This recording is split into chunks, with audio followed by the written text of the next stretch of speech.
Olá, promessista! Olá, amigo da Escola Bíblica! Meu nome é Arildo e você está no programa Escola Bíblica Especial. Hoje nós vamos tratar de um assunto muito importante para a Igreja do Senhor.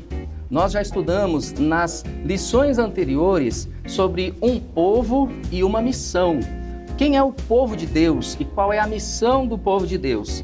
E nesse terceiro bloco, nesse terceiro grande tema das nossas lições bíblicas, nós estamos estudando sobre as múltiplas formas de atuação do Espírito Santo na vida da igreja, para o cumprimento da missão. E hoje nós vamos falar sobre diferentes iniciativas da igreja para cumprir a missão de Deus no mundo. Então eu convido você a permanecer neste vídeo, a ficar conosco. E o seguinte, como eu sempre digo, se acomode, se possível pegue a sua lição bíblica, pegue a sua Bíblia, pegue aí o celular e se acomode para estudar com a gente em mais este estudo.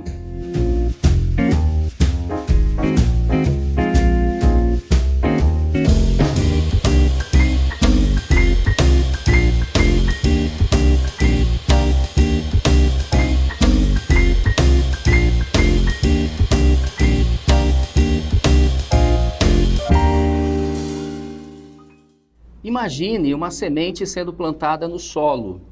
Pode parecer algo simples, algo tranquilo de fazer, mas para quem entende de como se planta, essa pessoa sabe o quão difícil pode ser uma planta crescer saudável, o quanto ela precisa de atenção, o quanto ela precisa de cuidado. Então, lançar a semente exige cuidado. E hoje nós vamos falar um pouco sobre plantação de igrejas, sobre revitalização de igrejas e quais as diferentes iniciativas da Igreja Adventista da Promessa nesse processo de revitalizar e plantar novas igrejas. O texto bíblico, que é a base do nosso estudo de hoje, está em 1 Coríntios, capítulo 1, versículo 10, onde Paulo nos exorta: "Suplico a todos vocês que concordem uns com os outros no que falam, para que não haja divisões entre vocês, e sim que todos estejam unidos em um só pensamento e um só parecer." Deus usa, irmãos, a diversidade para cumprir seu propósito. Nós somos pessoas diferentes. Eu sou diferente de você, você é diferente de mim. Em alguns aspectos, nós temos nossas diferenças e diferenças de opiniões muitas vezes. Agora, o que a Bíblia nos ordena e nos aconselha é essa unidade, que a gente viva em unidade, que a gente siga no mesmo propósito da missão. Hoje nós vamos estudar juntos sobre como reconhecer essa diversidade da igreja e como de braços dados, de braços assim abraçados e unidos, pregarmos o evangelho com amor para alcançar as pessoas que precisam desse amor de Deus, desse evangelho do Senhor. Hoje nós temos um convidado muito especial aqui conosco, você já viu no título ou na thumb deste vídeo, é o pastor Adelmilson. Ele é pai, teólogo, professor, foi meu professor na FATAP, pastor Adelmilson, a antiga FATAP, hoje CETAP, e presidente geral da nossa igreja. Seja bem-vindo, pastor Adelmilson. Amém. Paz do Senhor, pastor Arildo, paz do Senhor, meu irmão, minha irmã. É uma alegria estar aqui em mais uma escola bíblica especial. Estamos encerrando, então, esta série importante para a igreja, que ela fala sobre o lema dessa gestão, mas também fala de textos bíblicos, de iniciativas bíblicas para alcançar os perdidos em seus diversos contextos. Nós sabemos que a Igreja Adventista da Promessa é uma igreja comprometida com a pregação do Evangelho e nesta lição nós aprenderemos um pouco mais sobre as diversas abordagens que nós temos a partir da Palavra de Deus. Então, é uma alegria participar de mais esta escola bíblica. Obrigado, pastor. Pastor, a Aliança Mundial Promessista lançou um projeto desafiador para a Igreja da Promessa, chamado Projeto 2032. Assim, eu já vou fazer, vou citar aqui a primeira pergunta, a primeira questão, já para o senhor explicar um pouquinho rapidamente, porque esse projeto ele abrange algumas metas que a gente colocou apenas para que nos incentive, pastor? Essas metas são para nos incentivar a buscar a palavra e buscar a cumprir a missão, cumprir a missão de Deus até 2032. Então, Eu vou citar aqui a primeira questão, dentro desse contexto que nós já falamos aqui, irmãos, que nós já fizemos aqui nessa introdução. Eu gostaria que o pastor respondesse, por gentileza. Como podemos, pastor Adelmilson, entender o pedido aos coríntios para deixarem que essas preferências, porque haviam preferências ali no contexto da igreja de Corinto, não afetem o desenvolvimento e a unidade da igreja? Se o senhor puder falar um pouquinho sobre o projeto 2032 e essa problemática aqui que nós vemos, que nós encontramos em Coríntios e como nós podemos lidar hoje, trazendo isso para o nosso contexto. É importante esta primeira pergunta e esta relação direta com o plano 2032. Eu penso que este plano é conhecido da maioria dos promessistas no Brasil e na América do Sul, mas eu faço questão de reafirmar as métricas que nós temos para o plano 2032. Nós temos uma instituição na igreja chamada Aliança Mundial Promessista, a AMP, Aliança Mundial Promessista. Então ela está aqui como se fosse uma convenção mundial da igreja. Nós temos alguns países que têm igrejas autônomas, elas pregam o evangelho sozinhas, elas se lideram sozinhas e elas se sustentam sozinhas. Onde nós temos igrejas ou quais países têm esta autonomia? Nós temos o Brasil, aqui embaixo da MP, o Paraguai, a Argentina e o Chile. São 4 países fundadores da Aliança Mundial Promessista.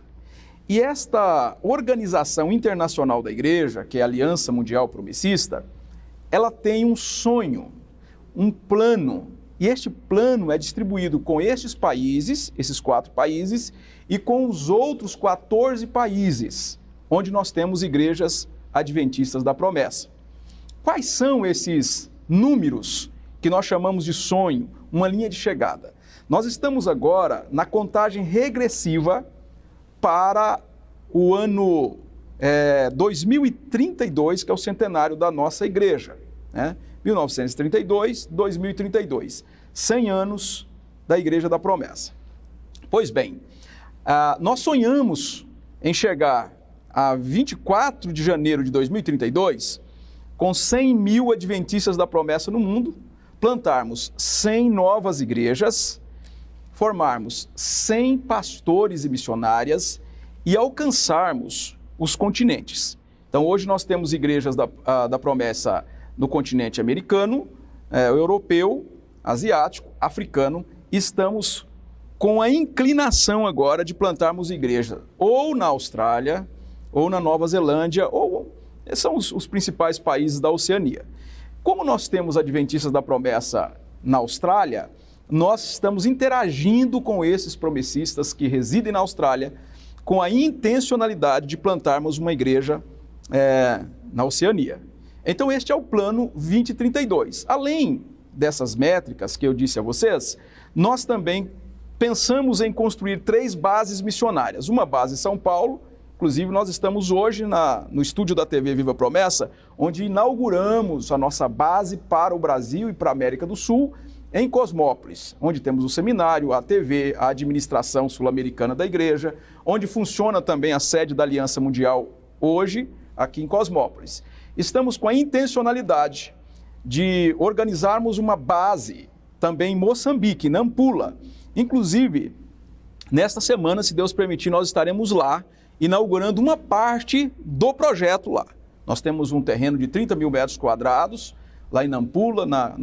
Nampula é um estado, mas também uma cidade, Então, o estado de Nampula, ou a província de Nampula, a capital é Nampula. Nós temos um terreno de 30 mil metros quadrados, estamos com a equipe indo para lá justamente para inaugurar uma parte deste projeto nesta base. E temos também a intenção de ter uma base em Portugal. Estamos ainda em tratativas com os irmãos. Em síntese, o plano 2032 contempla esses números. Agora, a primeira pergunta que você nos faz aqui, que também está em nossa lição, lá na página 98, você que é estudante aí da lição bíblica, você que gosta de estudar a Bíblia, pega a sua Bíblia agora, pega a sua Bíblia aí, vamos estudar a Bíblia hoje, tá bem? Vamos estudar a Bíblia. Você vai comparar os textos da Bíblia, para que no sábado você responda, para que você ministre a lição, enfim, que seja um auxílio para você que usa a lição bíblica como ferramenta de discipulado e de instrução, seja na igreja ou também para algumas pessoas que você evangeliza.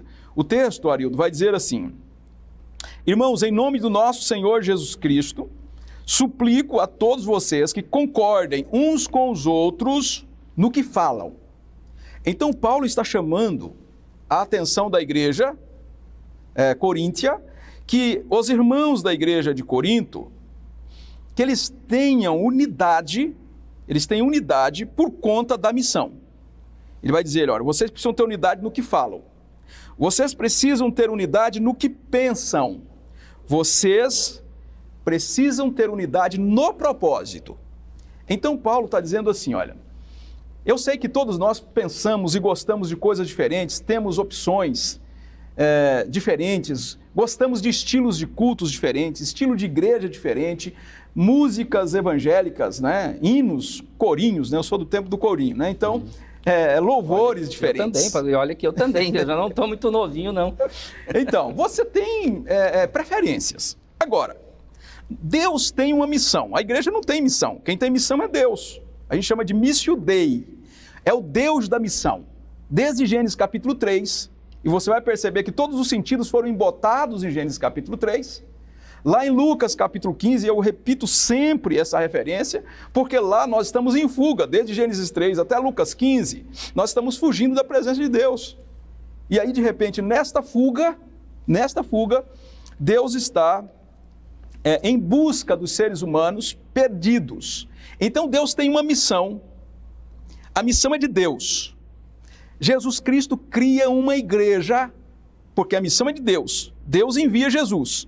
Jesus cria a igreja para cumprir a missão de Deus. Então a missão é de quem? É de Deus. E a igreja é o quê? É instrumento nas mãos de Deus para o cumprimento da missão de Deus, para aqueles que estão em fuga, correndo de Deus. Então, neste pensamento, nós vamos nos unir, mesmo que eu não concorde com alguma coisa. Tem coisas que eu não gosto.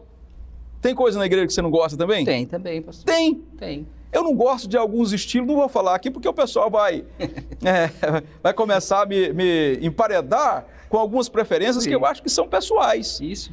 Mas tem coisas que eu não gosto. Não gosto, eu tenho 52 anos. Mas eu sei que tem coisas que um jovem de 18 anos gostam e não é pecado, apesar do Adel não gostar. Não é pecado, então são preferências. Se contraria as escrituras sagradas, de bebê a ancião, todo mundo tem que combater.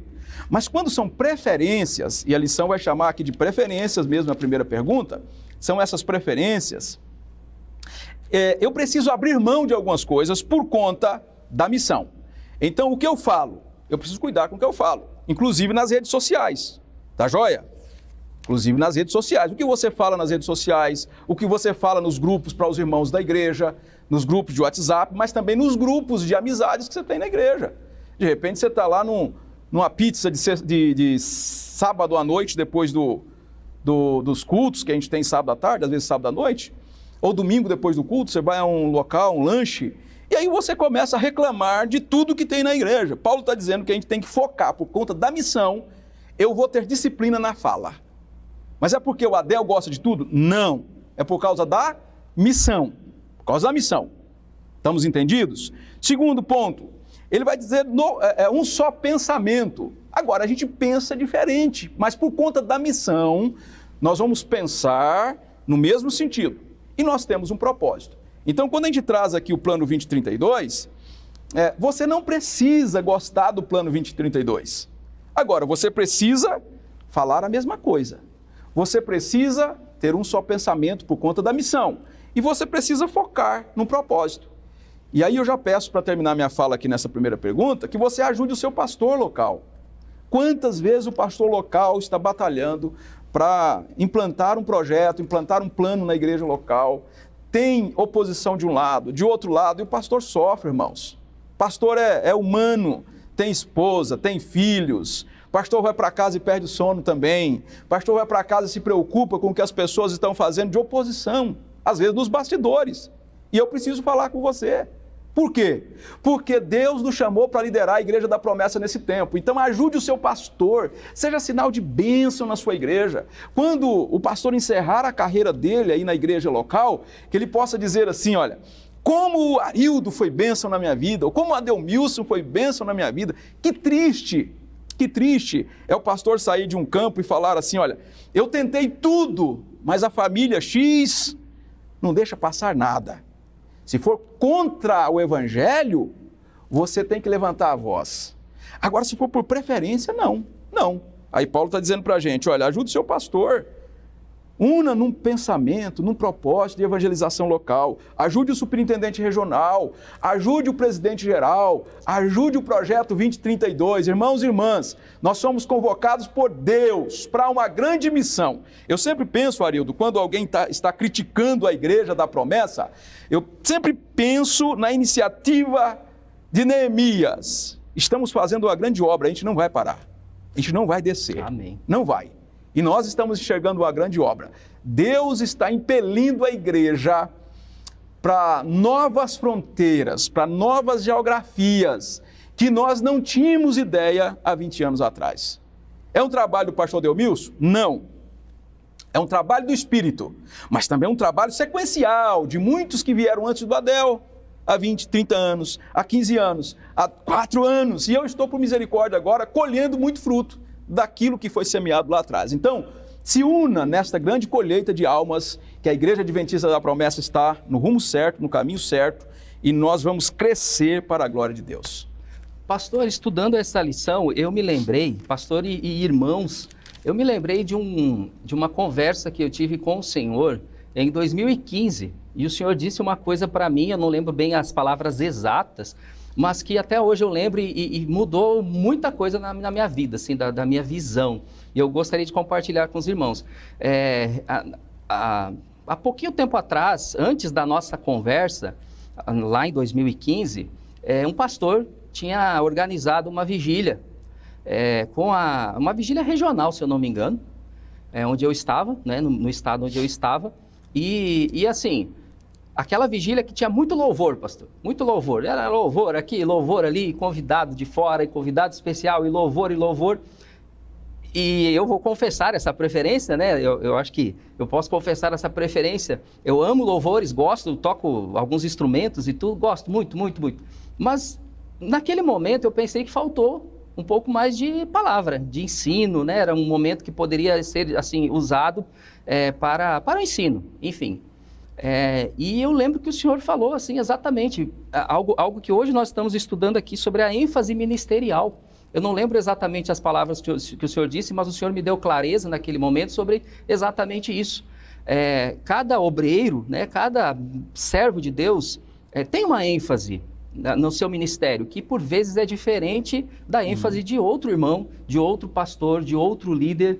Então, o que nós introduzimos nessa primeira questão já aqui é exatamente isso, né? Por mais que a minha preferência pessoal seja assim contrária à preferência de outra pessoa, a gente pode se unir e se complementar, né? Então, na missão, as pessoas se complementam. Irmão, amigo aí da escola bíblica, é muito importante o que a palavra nos ensina hoje, né? E no comentário aqui do pastor Adelmilson, precisamos distinguir o que é preferência pessoal do que é palavra de Deus, no sentido de que fira os mandamentos de Deus, fira a palavra de Deus, porque por vezes essas ênfases ministeriais que temos, que são diferentes umas das outras, elas não ferem o evangelho, pastor. O louvor é maravilhoso, é bom, assim como a palavra é boa, e um dia vai haver uma vigília com mais ênfase em louvor, e outro dia vai haver outro encontro com mais ênfase no ensino, e assim a gente se complementa. Então, acho que esse é o resumo que a gente, né, pode dar a essa questão. Se o senhor quiser falar algo mais, fique à vontade, senão a gente parte aí para a segunda. Isso, tá muito bom. Eu penso que nessa questão de preferência, a gente gosta de algumas coisas e nós somos resultados de um tempo. Eu lembro-me quando eu era jovem, tinha uns 17, 18 anos, nós criticávamos muitas coisas que a convenção estava fazendo. Convenção regional, à época, não é? com o passar do tempo, eu percebo que cada época tem a sua beleza, e talvez eu não tenha curtido no sentido de abraçar, de entender, de caminhar com aquelas pessoas que à época tinham ideias diferentes das minhas. E hoje eu percebo que nos mesmos lugares, às vezes tem gente que não tem o mesmo compromisso com Deus que aquele meu pastorzinho tinha. Mas eu só vou reconhecer isso com 52 anos. Então, por isso eu falo com você, que às vezes discorda de alguma coisa na igreja, discorda, por exemplo, da escola bíblica, às vezes discorda que o louvor, muito louvor em pé, que você gosta do louvor sentado.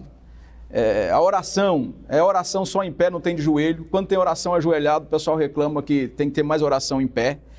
Quando tem muito barulho no final do culto, né? O pessoal sempre fica tocando, é uma outra coisa diferente também, né? Que os irmãos querem conversar no pátio da igreja ou dentro da igreja. A boa parte das nossas igrejas nas capitais não tem recuo, eles ficam conversando dentro da igreja. E o pessoal detona uma bateria que ninguém consegue ouvir ninguém. Então, assim, acontece. O pessoal fala, pastor, tem que pedir para o pessoal não fazer barulho depois do culto. Aí outros falam, pastor, tem que ter barulho depois do culto. Olha, ajuste com o seu pastor todas essas questões de natureza prática. Isso não interfere na doutrina, pode interferir na comunhão, tá? E aí na comunhão eu peço que vocês tenham cuidado, porque às vezes você gosta de louvores mais antigos, tem um pessoal mais jovem que gosta de um louvor mais ritmado, mais atualizado, tem pessoas que gostam mais de oração, né? Mais de louvor, mais de pregação. A gente sabe, Arildo, se a gente for pegar, por exemplo, qual é o culto bíblico? Eu vou pegar Malaquias, por exemplo. Quando Malaquias traz a ideia de um culto bíblico, ele diz que no culto precisa ter palavra, precisa ter oração, precisa ter louvor e precisa ter oferta. Tem algumas igrejas que não têm oferta no culto, né? Algumas igrejas evangélicas. É um outro sistema de arrecadar oferta. Mas Malaquias vai falar dos elementos do culto. Eu gosto de Jesus quando ele define a casa como casa de oração. E aí, infelizmente, tem pouca oração na casa de oração. Então, eu quero falar com os promessistas agora. Agora eu vou falar com você. Você precisa orar mais, rapaz. Irmã, a senhora precisa orar mais. Irmão, o senhor precisa orar mais. Você que é jovem, adolescente, precisa orar mais. Tem alguns que nem sabem o que é oração, mas precisa orar mais. Por quê? Porque a casa de Deus é casa de oração. É casa de oração. Não é casa de entretenimento. É casa de oração para todos os povos. Além de ser uma casa de oração, é uma casa includente, ela inclui os povos. Imagine uma casa de oração que ela consegue conversar com pessoas falando inglês, espanhol. Você tem multirraças, etnias na igreja. Então, uma casa de oração para todos os povos. Não é só para brasileiros, não é só para nordestinos, ou para nortistas, ou para sulistas, não. É uma casa de oração para todos os povos. Então, irmãos, dê um pouco mais de ênfase na oração. Na oração. Uma outra coisa, eu vou aproveitar, viu, Arildo? É a última lição. Fique à vontade, pastor. É a última oração. Isso, é o fechamento. Perdão, é a última lição. Sim, né? Outra coisa, os louvores. Vejam os temas dos louvores, os conteúdos dos louvores. Louvores precisam de ser cristocêntrico, Cristo no centro do louvor. Aí sim, o pastor Adel sofre quando tem louvor dizendo, o homem é importante, o homem é grande, o homem vai vencer, você pisa todo mundo. Você não encontra isso nas Escrituras. Todos os louvores neotestamentários são louvores que colocam Jesus no centro. Ele é o centro de todas as coisas. Isso, amém. É um bom exemplo, né? Essa questão do louvor, porque quando a gente fala que há diferenças entre nós, e podem haver, desde que não firam a doutrina, não firam a palavra, esse pode ser um bom exemplo, né? Porque fere, porque coloca o homem no centro, né? É um exemplo, pode ser várias outras coisas, mas é um exemplo de certas letras, e não só a letra, mas até as pregações também, e falas, enfim, na igreja, que destacam muito mais o próprio ser humano, ainda mais nos tempos atuais, em que a prosperidade humana, a questão da afetividade, né, a inclusão de maneira distorcida da Bíblia também está atuando muito aí nas igrejas. Tem pontos, sim, que doutrinariamente, biblicamente são errados. E aí, como o senhor falou, aí o pastor sofre, de verdade, o pastor sofre, né? Eu só complementaria com a questão da pregação. Então eu falei, a casa é de oração, Os louvores precisam ser cristocêntricos, Cristo no centro. Analise os louvores da sua igreja e aí observe se Jesus é cantado. Não é falando sobre Jesus, é adorando a Jesus. Cristo é o centro. E a pregação precisa explicar o texto bíblico. Por isso que a gente fala que a pregação precisa ser expositiva. Ela precisa expor uma porção das Escrituras, que é uma outra coisa que às vezes a pessoa lê um texto, um trechinho da Bíblia, e ela não fala mais no trecho da Bíblia, ela fala de coisas do cotidiano, de superações, é um negócio meio coach. Irmãos, pregação é para explicar a palavra de Deus. Pregação é para explicar a palavra de Deus. E eu termino dizendo, o testemunho não é para dizer também, eu orei, ou o pastor orou, alguém orou na igreja e eu fui curado. Graças a Deus que o pastor Arildo orou. Não! Os irmãos oraram, Jesus me curou. A glória é dele. Então quem está no centro da oração, do louvor, da pregação e do testemunho? Cristo. Se nós temos a centralidade de Cristo, os estilos, a abordagem, o horário, enfim, as preferências que a gente tem, para mim, elas têm menos sentido porque elas são a forma. Qual é a essência? Cristo. E às vezes, por conta da essência, a gente está combatendo, por conta da forma, a gente está combatendo a essência. A gente diz assim, não, tem que ser desse jeito, mas não tem Jesus. Não tem Jesus. Eis que eu estou à porta e bato. Tem uma igreja que Jesus estava do lado de fora da porta. Jesus batia do lado de fora. A minha pergunta é assim, onde está Jesus na igreja? Do lado de dentro ou do lado de fora? E às vezes, por conta da forma, nós comprometemos a essência. Então, foque na essência, Cristo. Agora, vamos deixar a igreja se tornar algo desordenado? Não, a igreja tem ordem e decência. Paulo diz, no culto precisa ter ordem e decência. Verdade. Meu amado irmão, amigo da Escola Bíblica, lições fundamentais para a sua vida, para a minha vida. E eu te convido agora para a questão de número 2. Pastor Adelmilson, essa questão, ela fala sobre, basicamente, a revitalização das igrejas. O senhor já deu, assim, essa pincelada, né, bem grande em relação a tudo que a gente vai tratar aqui. Mas aí, esse texto, especificamente, a lição cita o texto de Mateus 16, 18, que fala sobre a igreja. Há uma igreja e essa igreja tem uma mensagem, aquilo que nós já falamos aqui. E a missão de Deus é compartilhada com a igreja. Então, a igreja tem uma mensagem e tem uma missão. E esse ponto aqui se refere usa um texto também, né? Aplica um texto aqui de Apocalipse. Apocalipse 2, 4, falando da igreja de Éfeso, que abandonou, que deixou seu primeiro amor. E essa palavra, né, esse versículo, ele é interpretado certamente por teólogos e de maneiras até mesmo um pouco diferentes, e a lição cita uma das interpretações aqui a respeito desse primeiro amor. E dentro então da questão de número 2, eu vou citá-la aqui, mas é basicamente isso, assim, esse primeiro amor, ele seria o quê? Ele pode ser encarado como o quê exatamente? Olha só o enunciado da questão 2. Irmãos, acompanhe aí também, se você está aí com a sua lição. Por que a igreja de Éfeso é chamada a voltar ao primeiro amor? O que isso significa a partir da compreensão do início da igreja de Éfeso e os comentários que nós fizemos aqui, os comentários que estão na lição?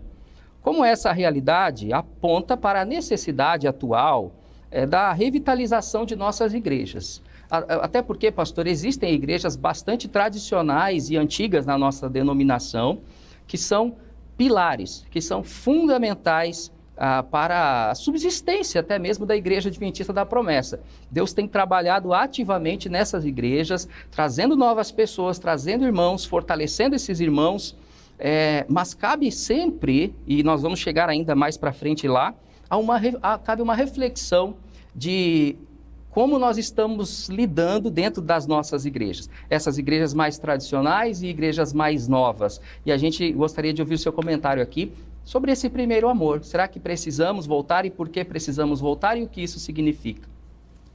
Então vamos para a nossa segunda resposta. No capítulo 2, nós temos várias igrejas que são mencionadas por Jesus. Então eu gostaria de destacar o texto, o 2:4, mas eu vou efetuar a leitura até o 7. 2:4. Contra você, porém, tenho isto: você abandonou o seu primeiro amor. Jesus, ele é contundente com a igreja de Éfeso. Ele vai dizer que eles abandonaram o primeiro amor. Aí ele faz um alerta, lembre-se, uma recomendação, lembre-se de onde caiu. Arrependa-se e pratique as obras que praticava no princípio. Se não se arrepender, virei a você e tirarei o seu candelabro do lugar dele. Mas há uma coisa a seu favor. Você odeia as práticas dos nicolaítas, como eu também as odeio. Aquele que tem ouvido, ouça o que o Espírito diz às igrejas. Ao vencedor darei direito de comer da árvore da vida que está no paraíso de Deus. Vejam bem, a igreja dos Efésios, ela tinha um combate às heresias, às falsas doutrinas, um combate correto. Elas tinham um combate correto. Elas combatiam o erro, elas combatiam a falsidade. Mas com o passar do tempo, ela perdeu o primeiro amor. E o primeiro amor é uma referência ao fervor missionário pela proclamação do Evangelho. E eu gostaria de falar com você, olha, Jesus está dizendo que as igrejas que perdem o fervor missionário, a paixão pelas almas, a paixão pelo Evangelho, elas podem ser até corretas na doutrina, mas se elas perdem a paixão, o fervor, elas podem ser riscadas por Cristo. Elas podem ser tiradas por Cristo do centro, da primazia. Então eu falo agora com os irmãos e irmãs da Igreja Adventista da Promessa.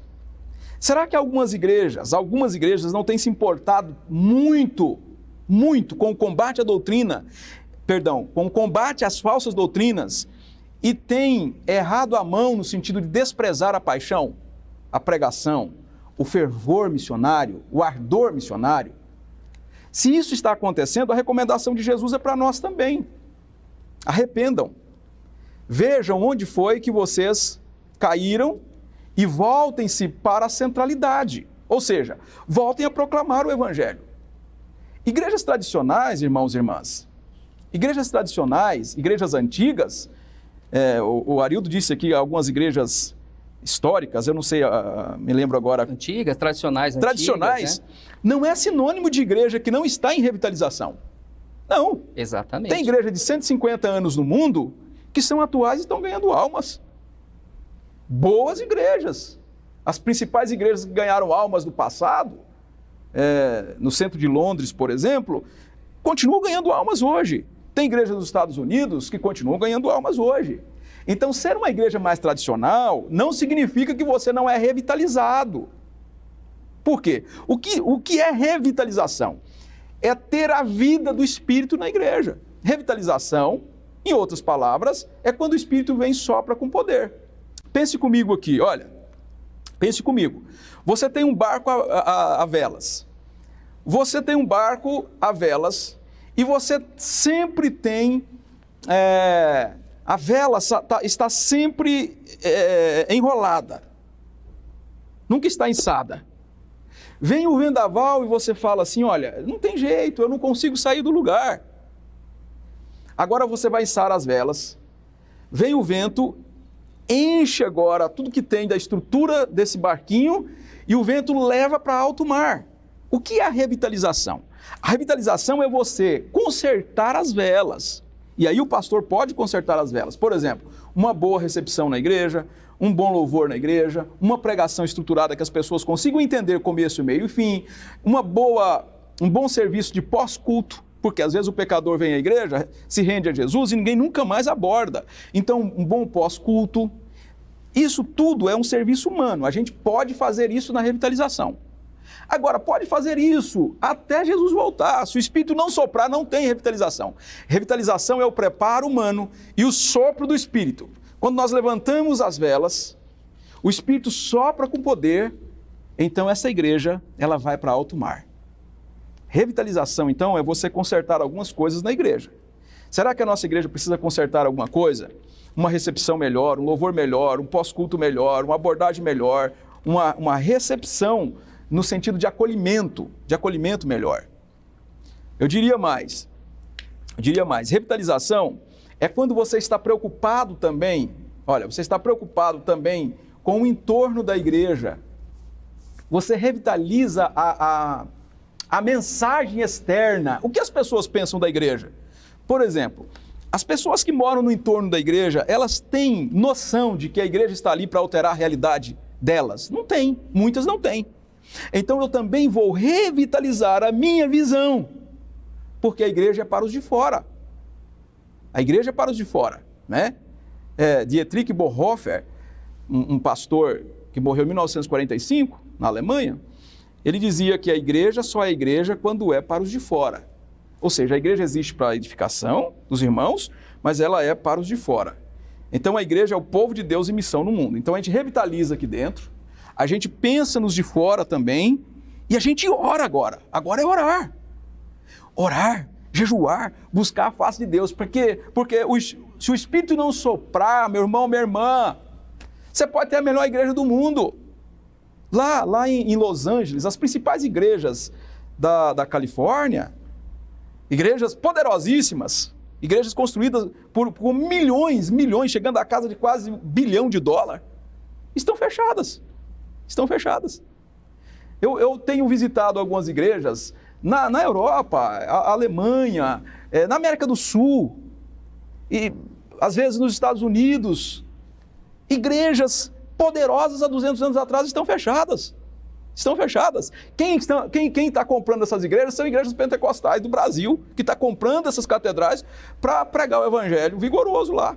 Eu ouvi recentemente de um importante líder, num país onde eu estive, ele falou, nós precisamos da igreja brasileira. A igreja brasileira vai salvar nosso país. Eu digo, por quê? Porque vocês pregam com vigor e com poder que nós não pregamos. Então assim, organiza tudo. Ore, dependa do Espírito. Se o Espírito soprar, e ele vai soprar, eu sempre digo, é quando ele soprar, mas ele vai soprar. A igreja está preparada para a grande colheita de almas, e eu consigo enxergar isso na Igreja da Promessa. As bases da igreja estão sendo preparadas para esse grande mover do Espírito, para nós chegarmos a 100 mil adventistas da promessa e passarmos disso. Por quê? Porque Jesus, ele fecha a igreja. Ele diz, eu vou tirar o candelabro do seu lugar. Então, adventistas da promessa, irmão e irmã, se nós não olharmos para a missão, o que nos chamou, o que nos trouxe aqui, o vigor que nós tínhamos no coração quando a gente se rendeu a Jesus, quando a igreja foi implantada, nos primeiros 8 anos da igreja, se ela não é relevante nos primeiros 8 anos, no 9º ano ela deixa de ser relevante e ela precisa de empurrão, senão ela vai fechar. Essa é a pesquisa no Brasil. Então as nossas igrejas precisam olhar para o evangelho e dizer assim, peraí, nós precisamos ter paixão pelas almas. Nós precisamos pregar com fervor o evangelho de Jesus. Se isso acontecer, organize a igreja, o Espírito vai soprar e nós faremos uma grande colheita de almas. É a minha oração, irmãos. É a minha expectativa para a Igreja da Promessa. Obrigado, pastor. Então, revitalizar é não guardar a palavra para si, né? Só para fazer assim esse fechamento, o pastor já falou perfeitamente bem, mas assim, não guarde a palavra para si, sabe, irmão, irmã, amigo aí que está assistindo agora. É muito bom nós convivermos com os irmãos, estarmos naquele ambiente de igreja, mas há algo além, né? Então não importa se a sua igreja tem 30, 60 ou 90 anos, ou tem 1 mês de existência, né? de plantação, ou está recém num processo de plantação, não importa. O que importa nesse ponto que a palavra está nos ensinando aqui é não guardar a palavra para si, né, pastor Ademilson? É você compartilhar a palavra e usar de estratégias para isso, se necessário, mantendo a fidelidade à palavra do Senhor.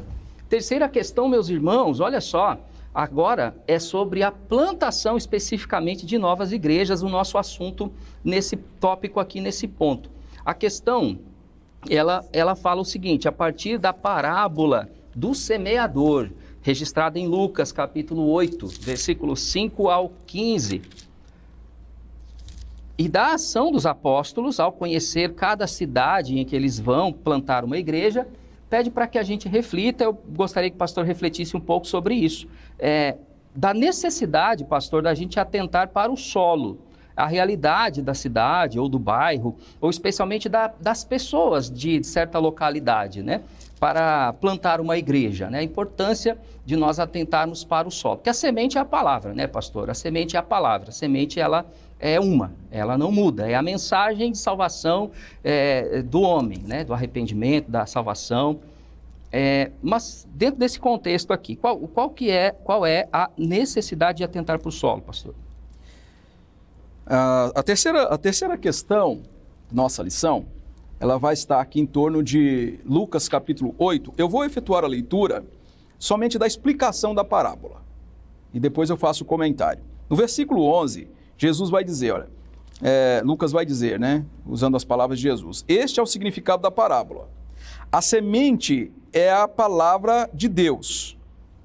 As que caíram à beira do caminho são os que ouvem e então vem o diabo e tira a palavra do seu coração, para que não creiam e não sejam salvos.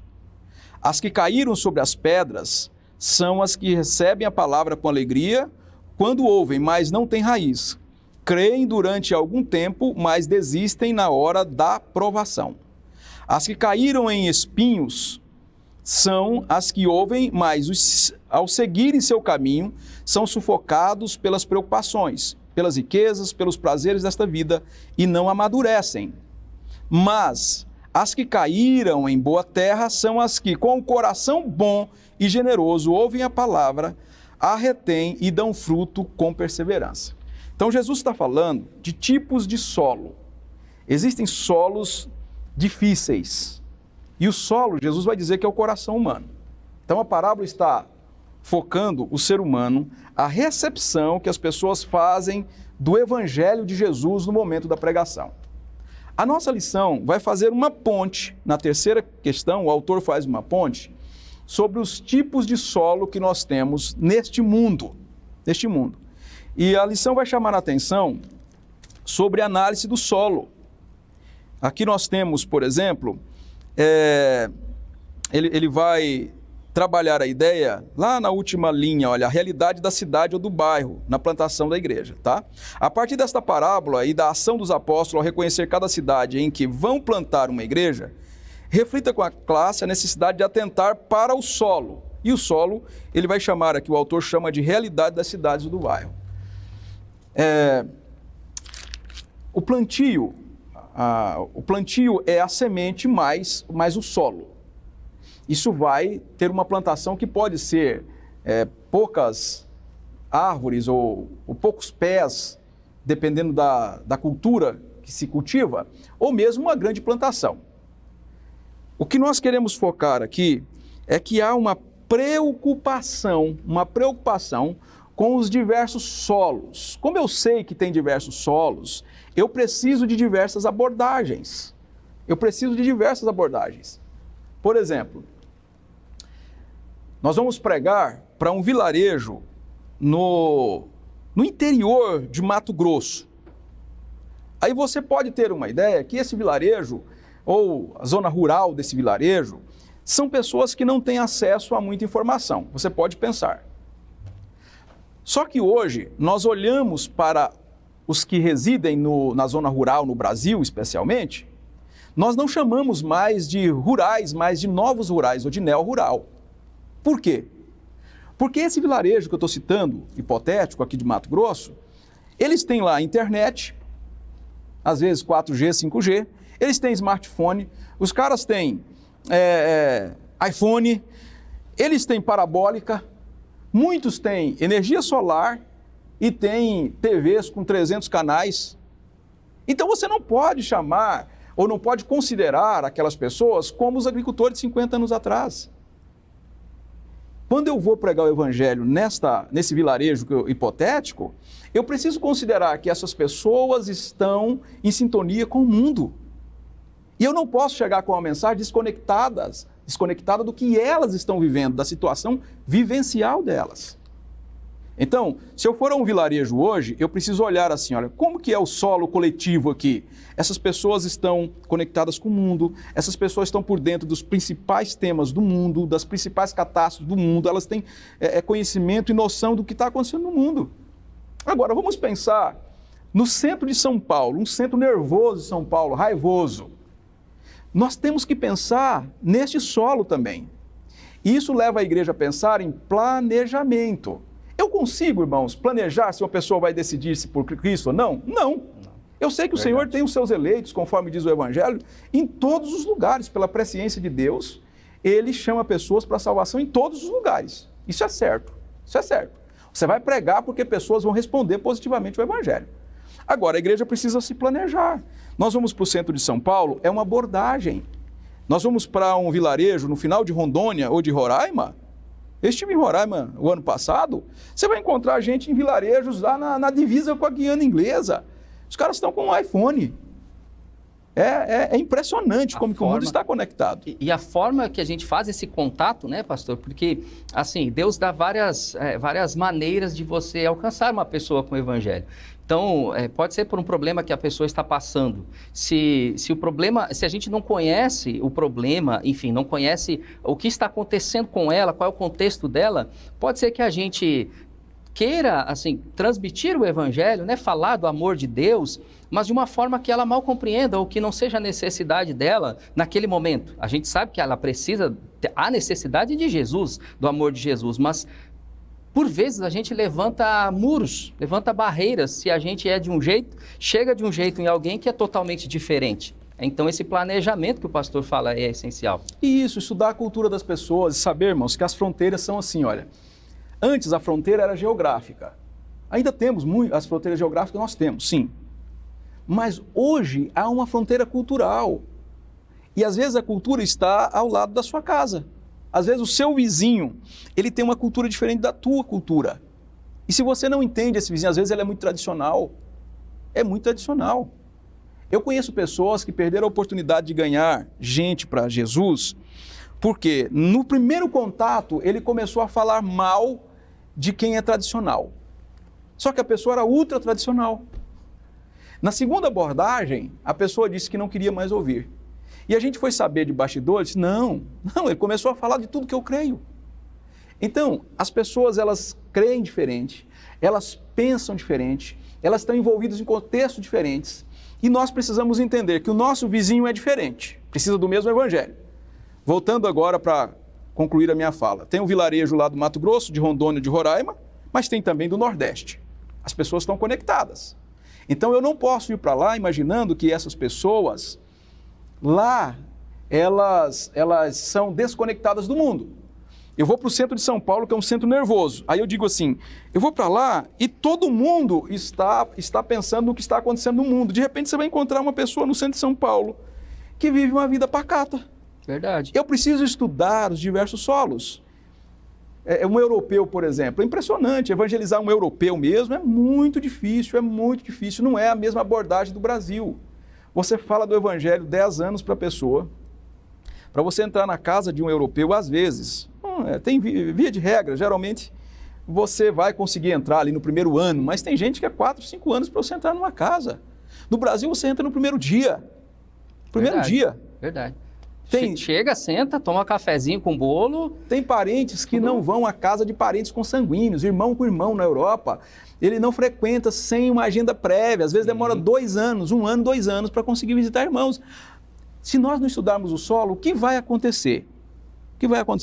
Aí vamos, por exemplo, para a Ásia. Tem que estudar o solo também, a cultura também. Como que as pessoas reagem ao Evangelho. Então, meus irmãos, nós sabemos que existem solos diferentes, a mensagem é a mesma, mas em um solo ela consegue nascer entre os espinhos, não consegue prosperar, no outro entre as rochas e tal. O que nós precisamos fazer como igreja? Planejar o plantio da igreja. Nós vamos plantar em tal lugar, as pessoas são secularizadas? Sim. Elas creem em Deus lá? Não creem em Deus. Então o pastor precisa estudar sobre secularismo. Por quê? Senão ele vai pregar, as pessoas não vão escutar. Agora, se ele tem uma boa abordagem, e aí eu penso que a próxima questão é falar de uma abordagem, Paulo está tentando pregar e o pessoal está fechando portas, mas Paulo era versátil. Ele consegue dialogar uma outra linguagem, num outro patamar, e o evangelho prospera lá. Porque às vezes uma porta se fecha, Arildo, mas outra se abre. O que nós precisamos fazer? Nos preparar, irmãos. A revitalização é a gente estar preparado para o mover de Deus. Às vezes vem o mover de Deus, a igreja da promessa não está preparada e outras pessoas começam a colher as almas. O grande avivamento que teve na década de 60, por exemplo, no Brasil, quais foram as igrejas que mais cresceram na década de 60? Foram igrejas tradicionais, igrejas pentecostais, que surgem ali na década de 60, vindo de igrejas tradicionais, elas crescem assustadoramente.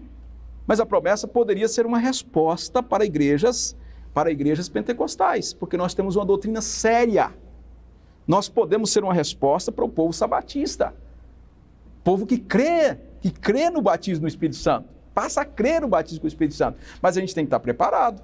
Então, qual é a grande questão que eu acho aqui nessa pergunta 3?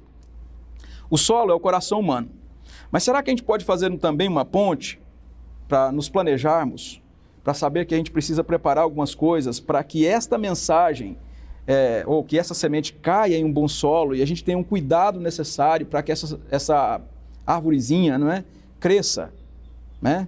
Jesus vai dizer que o reino dos céus é como um grão de mostarda. Cai lá, sementinha, minúscula. Daqui a pouco aparece um caulezinho, depois uma folhinha, outra folhinha, e ela vai crescendo. E Jesus diz, daqui a pouco é uma árvore onde pássaros se aninham nela. Eu acho que é bem isso. A mensagem do Evangelho é revelar o reino em contextos diferentes. O reino está entre nós. Você revela o reino. Você está dizendo, o reino está aqui, o reino está aqui. Uau, isso é o reino? Sim. Jesus ressurreto é o reino, a expressão do reino, a expressão da Trindade. Paulo vai dizer, a expressa imagem de Deus. Nós precisamos estar preparados. Então se prepare, meu irmão, minha irmã. Se prepare, pode içar as velas, porque a grande colheita vai chegar. Amém, pastor, amém. Pastor, lá na igreja de Éfeso, no tempo do apóstolo Paulo, aquela cidade, aquela região, aquelas pessoas, elas eram assim, bastante estudiosas, né? Eram acadêmicos, a lição ainda cita.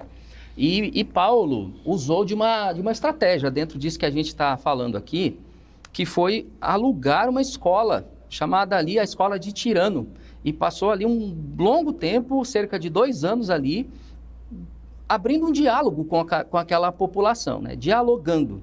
E Paulo utilizou diferentes estratégias.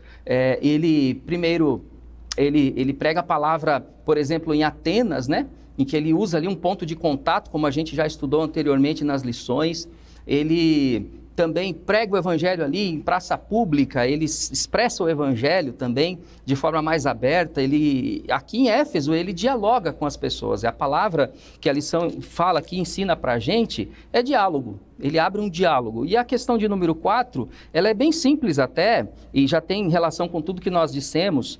Ela fala sobre a estratégia, né? Se nós concordamos, se o estudante da palavra concorda com a estratégia, concorda que Paulo usou como estratégia.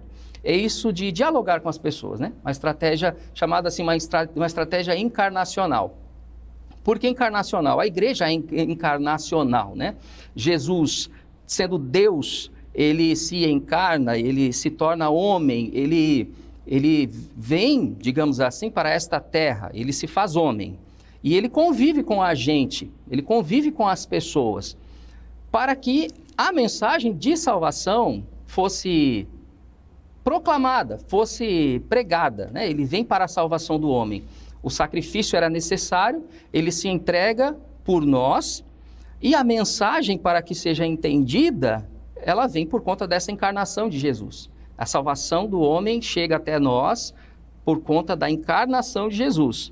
E a igreja, da mesma forma, ela se encarna, ou ela encarna o evangelho de maneira que por onde a igreja passar, pastor, ela reflete esse amor de Jesus. Assim como Jesus falou nossa língua, óbvio que não o português, né? Mas falou assim a língua dos homens, falou de forma que as pessoas o entendessem. E expressou a mensagem de amor, de salvação e antes de arrependimento. que a igreja também faça isso, pastor Adelmilson, que a igreja também encarne essa postura de falar a linguagem que as pessoas compreendam. Então, encarnacional aqui eu entenderia dessa maneira, né? E Éfeso, nesse momento em que Paulo prega, ele não apenas prega da forma que a gente costuma dizer e conhecer, mas ele dialoga com as pessoas. Então, se o senhor concorda que isso seria uma estratégia, dialogar com a sociedade, com as pessoas, nas diversas culturas que a gente tem? Sim, eu concordo.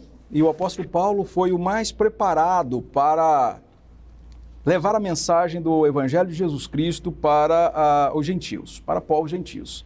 Se nós olharmos, então, o capítulo 17 de Atos, que você citou, 17 e 16, que é a pregação do Evangelho em Atenas, Paulo, o texto vai dizer aqui, olha, enquanto ele esperava em Atenas, Paulo ficou profundamente indignado ao ver que a cidade estava cheia de ídolos.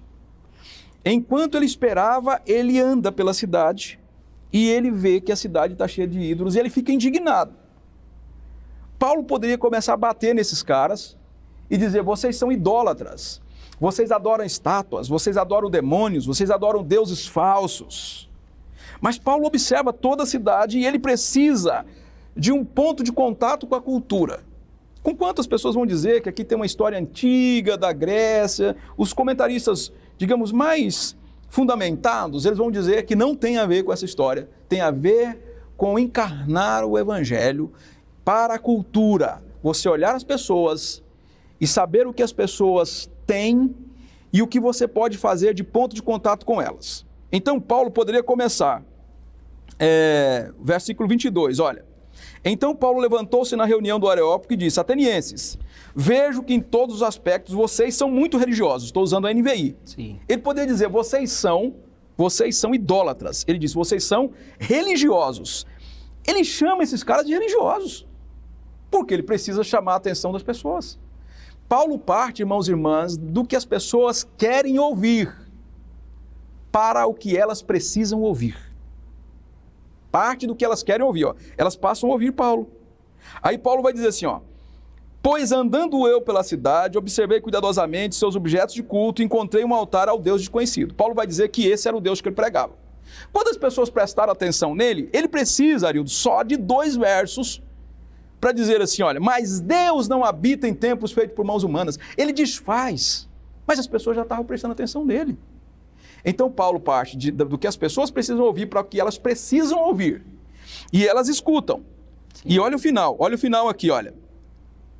32. Quando ouviram sobre a ressurreição dos mortos, alguns deles zombaram e outros disseram, a esse respeito nós ouviremos outra vez.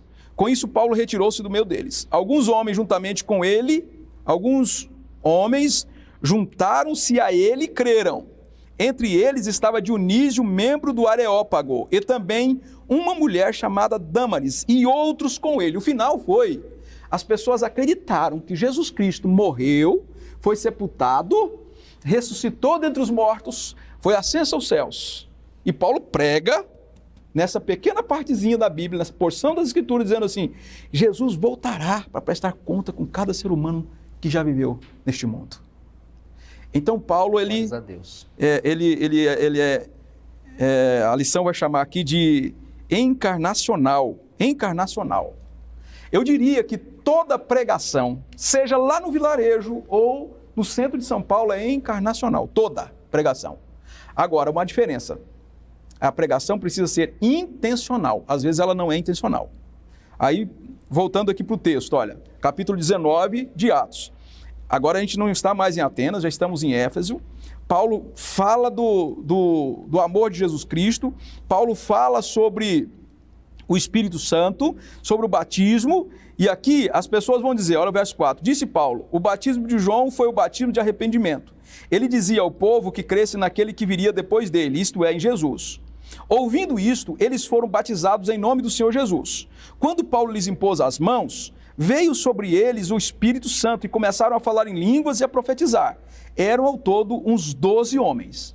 Então Paulo aqui está falando para pessoas que já conheciam o Evangelho. Paulo entrou na sinagoga, verso 8, e ali falou com liberdade durante 3 meses, argumentando convincentemente acerca do reino de Deus. Paulo está com uma abordagem diferente agora. Não é de Atenas, não é dos primeiros crentes aqui do capítulo 19, mas agora são para judeus. Mas alguns deles se endureceram e se recusaram a crer e começaram a falar mal do caminho diante da multidão. Paulo então afastou-se deles. Tomando consigo os discípulos, passou a ensinar diariamente na escola de Tirano. Agora aqui ele já muda a estratégia. Paulo vai dialogar com as pessoas intelectualizadas, pessoas estudiosas.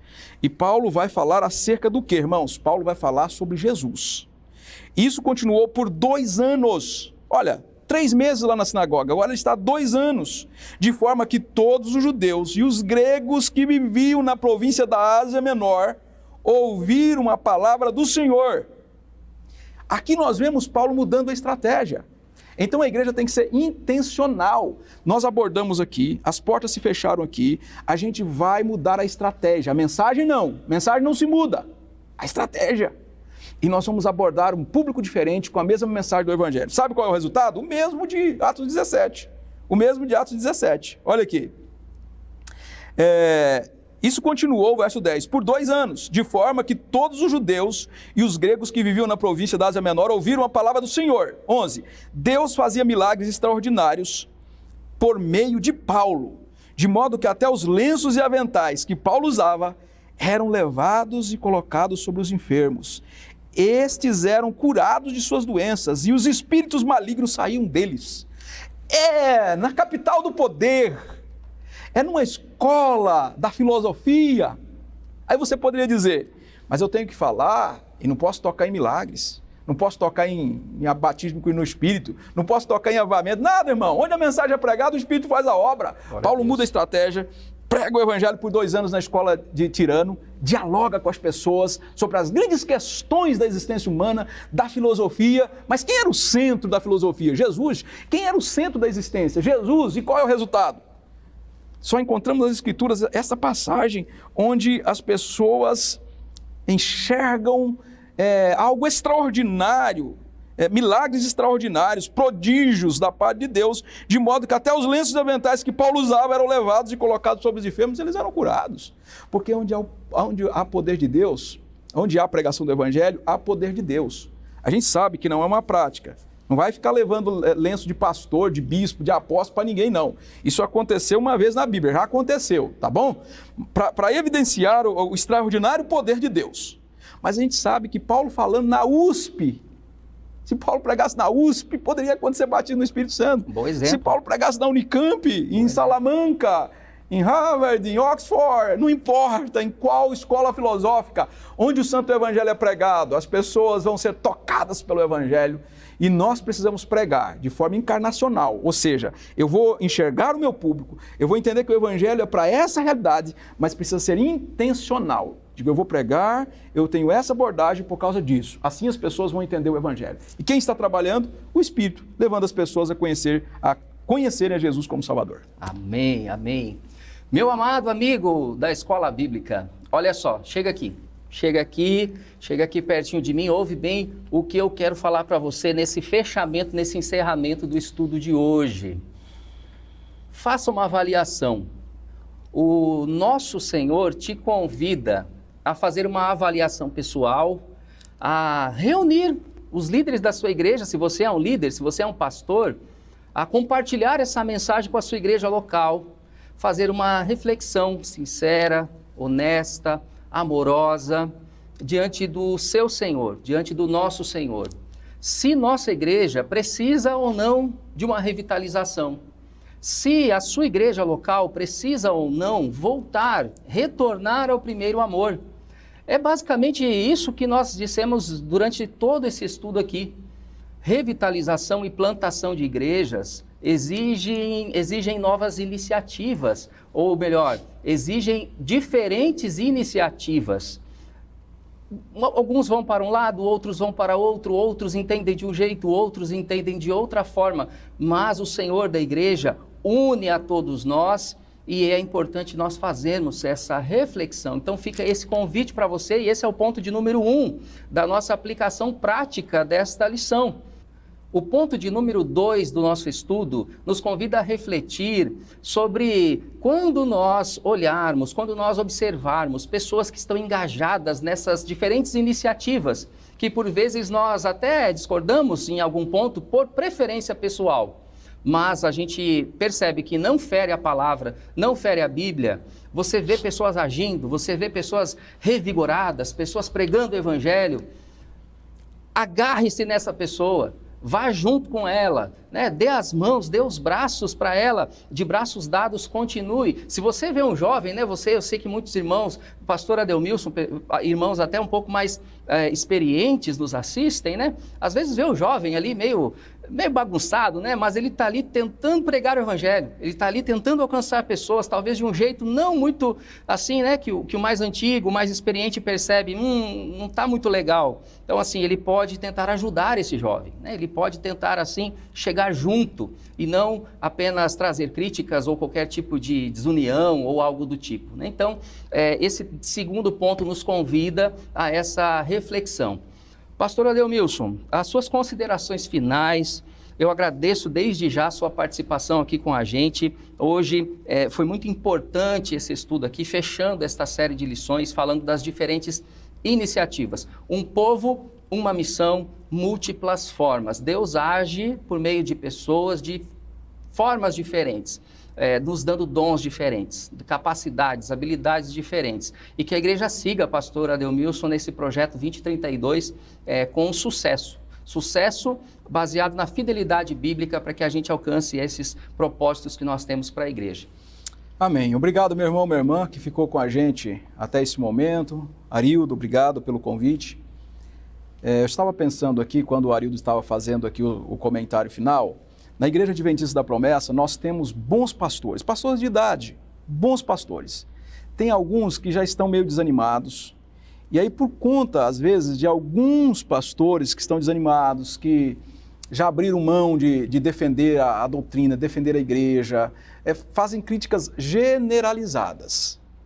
Todo pastor que tem mais de 50 anos, todo pastor está cansado. Não é verdade. Tem muitos pastores, e eu peço que vocês olhem pelos frutos. Tem muitos pastores frutíferos. Apoie os pastores frutíferos, ajude a eles. E aqueles que não estão conseguindo desenvolver por conta de limitação de saúde, talvez, tenha misericórdia, ore com ele, mas evitem criticar os nossos pastores. Eu diria que nós temos muitos pastores jovens que estão procurando fazer a coisa certa, com abordagem diferente, mas estão procurando fazer as coisas certas. Mas tem alguns pastores jovens que são descomprometidos também com o Evangelho. Isso é fato. Então, o que você vai fazer? Você vai ajudar o seu pastor, pelo fruto você conhece. Às vezes seu pastor é jovem, Paulo disse para Timóteo que não era para ninguém desprezar a mocidade, a juventude dele. Então, às vezes a pessoa é jovem, mas ela é comprometida com Deus. Então, não generalize. Todo pastor jovem não tem compromisso. Não, eu ouço às vezes isso. Não é verdade. Não é verdade. Assim como todo adolescente, não é verdade. Tem muito adolescente pegando firme. Jovens, irmãos e irmãs, está na hora, irmãos, de nós sermos mais tolerantes com os irmãos. Você é tolerante com tanto político enrolado? Político enrolado. E eu não estou falando de direita nem de esquerda. É de enrolados. Eu só defendo Jesus. Eu sempre acho que o nosso foco é a igreja do meio, que é a cruz, é Cristo. É isso. É isso. Mas eu vejo irmão que é tolerante com o pecado de político, mas não é tolerante com um jovem. Não é tolerante com uma irmã, não é tolerante com um irmão, não é tolerante com uma irmã que quer contar um testemunho, às vezes, é uma senhorinha. Seja tolerante. Jesus manda a gente ser tolerante, Paulo manda ser tolerante, Paulo manda a gente acolher os domésticos da fé. Acolhe os irmãos. Temos preferências? Temos. Temos uma só missão? Temos. Por conta dessa uma só missão, você é tolerante. Contra o pecado, você é intolerante. Agora, com o irmão, você é tolerante com o irmão. Faça isso, meu irmão. Deus está nos chamando para um tempo de paz, de unidade, de foco, de alcançarmos os confins da terra. E eu conto com a oração, conto com o seu jejum pela igreja, com a sua dedicação pela Igreja Adventista da Promessa. Receba o nosso abraço, que Deus abençoe muitíssimo a vocês e foi um prazer participar com vocês dessa lição. Amém. Muito obrigado, pastor. Eu lhe peço para orar com a gente, por gentileza. Amém. Pai bondoso, nós te agradecemos pela oportunidade de conversar com os irmãos. Sabemos que é um tema que tem feito a diferença, às vezes para o bem da igreja e às vezes para as críticas também da igreja. E eu peço que o Senhor olhe com carinho, com misericórdia sobre nós. A Igreja Adventista da Promessa não suporta o teu santo juízo. Eu sei que quando ele vem com poder, ninguém pode suportar, ninguém faz retroceder. Quando o Senhor movimenta o seu santo braço para a esquerda ou para a direita, ninguém mexe. O Senhor é poderoso acima de todas as forças deste universo. Então nós não suportamos o teu juízo. Nem os irmãos mais novos, os irmãos mais velhos, a gente não suporta. Por isso eu suplico a sua santa misericórdia. Olhe para a promessa com misericórdia. Olhe para mim, Senhor, com misericórdia, nas minhas falhas, nas minhas dificuldades de caminhar, no meu coração, que o Senhor sabe o meu coração, o Senhor conhece. O Senhor conhece o meu coração. Mas o Senhor conhece o coração do irmão que às vezes reclama de tudo, de todos. O Senhor conhece também o coração do irmão que é humilde, da irmã que é humilde, que sofre com netos, com filhos fora da igreja, sofre com emprego ruim, sofre com dificuldade financeira, mas ele pega firme. O Senhor conhece também. E o Senhor sabe que nessa igreja tem gente muito séria. Lá em Hebreus 11 o Senhor fala, por meio da tua palavra, que teve gente que a terra não foi digna de ser pisada. Eu sei que na promessa tem gente santa sim, Pai, que essa terra não foi digna de ser pisada por essas pessoas. Por isso eu clamo a sua santa misericórdia, ajude essa igreja a ter um pensamento, uma só fé, um só batismo, um só Senhor, um foco na missão. Ajude a promessa. Nós precisamos alcançar os pecadores. Ajude a essa igreja, no poder do teu Espírito, pregar o Evangelho com contundência, Senhor. Assim nós vamos passar essa igreja para uma nova geração que está nascendo e que vai nascer. Uma igreja muito mais forte e vigorosa para a glória do teu nome. Eu oro com humildade, eu te peço, em nome e para a glória de Jesus. Amém. Amém. Amém. Mais uma vez, obrigado, pastor Adeilmilson. Amém. Amado irmão, irmã, amigo da Escola Bíblica, antes de encerrarmos, presta atenção aqui, por favor. Nesta sexta-feira, às 19 horas, nós temos um encontro marcado. Você não sabia, né? Mas nós vamos ter aqui na TV Viva a Promessa uma live especial da Secretaria de Escola Bíblica. Você vai conhecer as iniciativas da Secretaria de Escola Bíblica, nós teremos entrevistas e também sorteio de brindes para os participantes, aqueles que estarão ali se engajando nesta live. Então fica o convite para você, não perca, compartilha com quem você puder, nesta sexta-feira, dia 27 de setembro de 2024, às 19 horas, aqui na TV Viva a Promessa. Meu amado irmão, amada irmã, que Deus o abençoe e até a próxima.